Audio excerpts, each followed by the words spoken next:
In today's world, you can't eliminate risk. But the good news is you can surround it, and no one can help you do that quite like G4S. Recent events in Canada like the Quebec mosque shooting, the case of Aaron Driver, and the October 2014 attack on Parliament Hill raised several crucial questions. How does someone become radicalized by terrorist ideals, and what inspires them to commit an act of violence? In this episode of Security Insider, we talked to two terrorism experts to find out if it is even possible to determine the causes. Phil Gursky specializes in radicalization and homegrown terrorism. As a former strategic analyst with CSIS, he knows what goes into the process of determining motives. People radicalize for very different reasons. In fact, we've gotten to the point where we have concluded that it's so individualized and idiosyncratic that you cannot draw out any large pattern. Anybody, in theory, is vulnerable to adopting a violent ideology, given the right circumstances. The fact that the vast majority of people don't doesn't mean that they couldn't in a perfect storm. Alan Bell spent 22 years in British Special Forces before immigrating to Canada and running his own security company for the last 2 decades. The way social media is now, you can get anything online, etc., etc. So you can basically radicalize yourself. I mean, with the onset of ISIS in 2014, I mean, they put videos of people being decapitated, shooting people, etc.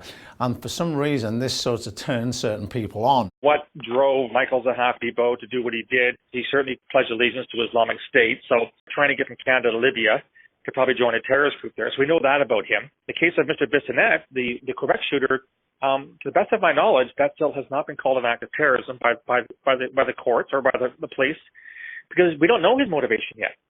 We have inklings, we have Facebook postings, we have some tantalizing clues, but I've been blogging about him an awful lot, and I'm still not willing to call it terrorism. Not because I don't think that killing Muslims is not an act of terrorism, but I don't know why he did it yet. I have some ideas, but I have no concrete proof. There's no manifesto. They're all different from the point of fact of the backgrounds of the individuals who committed those acts. I mean, most of them were fairly stable people when they started out. Something happened in their lives. It may have nothing at all to do with ISIS or radicalization. They just decided they wanted to do something, and they go out and do it. Some of them are very good at planning. Aaron Driver is a classic case of that. Gursky says the RCMP determined that Driver posed more of a potential threat as opposed to a real one because most people who subscribe to violent ideologies don't act on them.